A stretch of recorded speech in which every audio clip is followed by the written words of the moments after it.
Senator Tammy Duckworth just delivered one of the most direct takedowns we've seen in a congressional hearing. She called out Defense Secretary Pete Hegseth for wasting billions, risking service members' lives, and turning the military into a political tool. What she said cuts right to the heart of leadership, accountability, and national security, and it's something every American should hear. Senator Duckworth. Thank you, Mr. Chairman. In response to my colleague from Oklahoma, I believe the Secretary of Defense has just responded last week and admitted that the $1 billion mission that he led against the Houthis, who do not have a Navy, has not restored the transit of U.S. flag commercial vessels through the Red Sea, and in fact has resulted in the loss of 2 F-18 Hornets to the tune of $60 million apiece, as well as, I believe the last count was 7 Reaper drones to the tune of another $200 million. You are blowing through money like my fellow cadets and I did in our first Liberty after basic camp. Luckily, I didn't end up with a questionable tattoo. Your failures, Mr. Secretary, since you've taken office has been staggering. You sent classified operational information over Signal to chest thump in front of your wife, who, by the way, has no security clearance, risking service member lives in the process.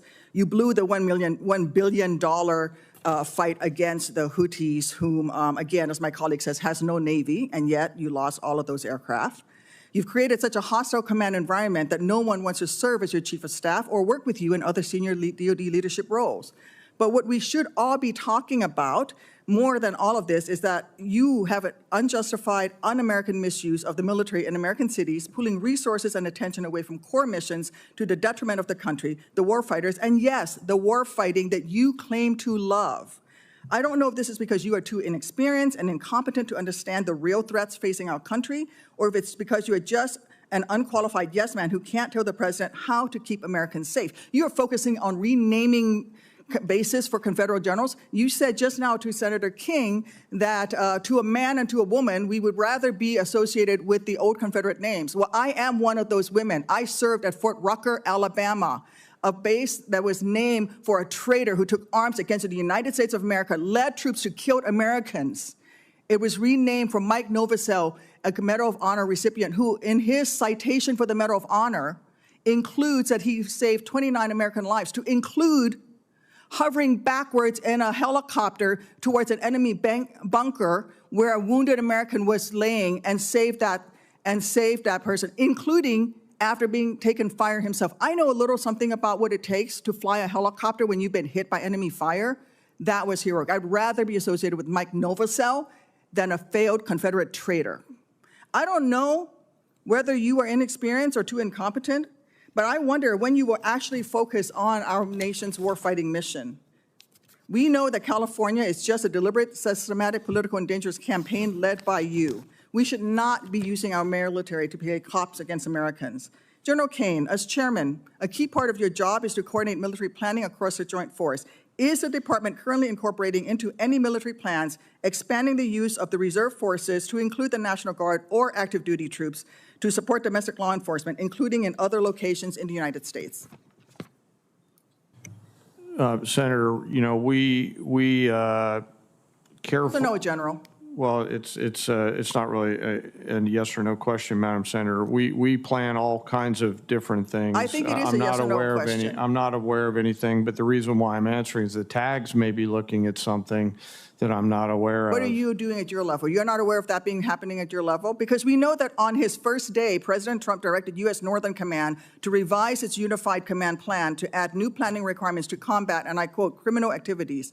A series of follow-up executive orders continue to redirect DoD priorities to supporting domestic law enforcement, including one in April that tells DoD, and I quote, use national security assets for law and order. In other words, do law enforcement's job. I'd like to enter these executive orders into the record, Mr. Chairman. Is there objection? Without objection, so ordered. Secretary Hegseth, you say you are focused on warfighting and warriors. These are your words. Yet you are diverting untold DoD resources and attention to a fundamentally non-military mission of domestic policing. Across the country, we have qualified police officers who are trained for that mission. They know those streets better than the Marines you deploy to Los Angeles, who normally focus on the Indo-Pacific. And you recently approved 700 more troops in 3 other states to do admin and logistics works for ICE. You say all of this is valuable training, but I would much rather have our troops do tough, realistic training relevant to high-end combat. Instead of typing in spreadsheets for ICE, they should be conducting live fire maneuver exercises. Instead of patrolling American neighborhoods and standing in front of federal buildings, they should be rehearsing call for fire missions. We have local police who can stand in front of those federal buildings. And the list of distractions goes on. You are encouraging the DoD workforce to go work for DHS in increasing numbers. You're pulling the military away from facing foreign enemies who literally say things like death to America. And you're putting troops with weapons aimed at Americans. Mr. Secretary, let the military get back to its real job. Stop forcing them to do DHSs. And if you want to be DHS Secretary, maybe you can apply for that job when you're fired from this one due to your incompetence. In this hearing, Senator Tammy Duckworth didn't just challenge Secretary Pete Hegseth, she exposed a troubling pattern of mismanagement and misplaced priorities at the Department of Defense. The sheer scale of the failure she highlighted is staggering. For example, Hegseth's $1 billion mission against the Houthis in Yemen failed to achieve its stated objectives, resulting in the loss of multiple aircraft, including F-18 Hornets and Reaper drones, at a massive financial and operational cost. This wasn't just a simple misstep. It reflects a broader issue in how military resources are being allocated under his leadership. Duckworth goes beyond numbers and budgets. She humanizes the consequences of these decisions.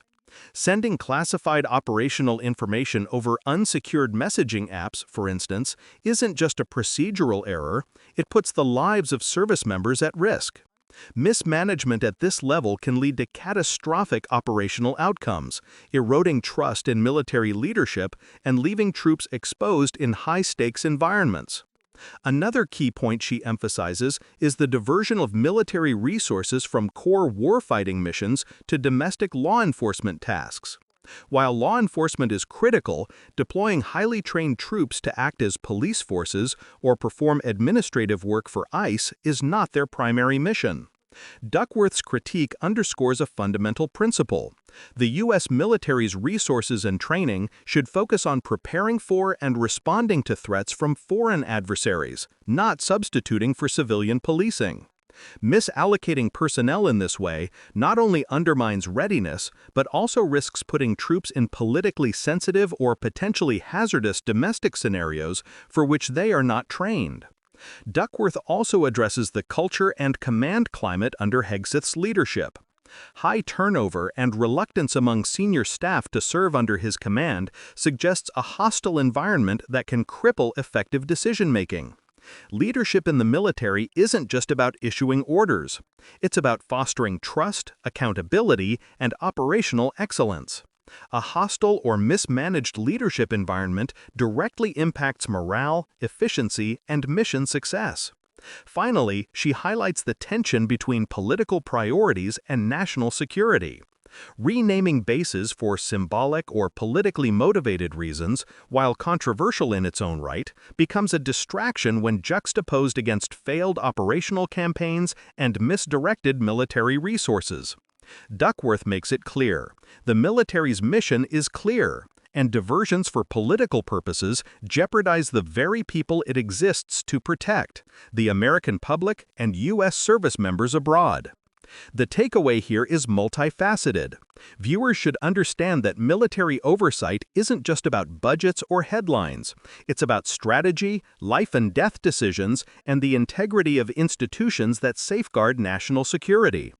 Duckworth's pointed questioning highlights the importance of accountability, emphasizing that competence, focus, and ethical leadership are essential to prevent mismanagement, waste, and unnecessary risk. If you care about how decisions in Washington impact national security, service members, and even domestic safety, this hearing is a must-watch. Make sure you stay informed, think critically about the priorities of those in power, and share this information with others who need to understand the real stakes.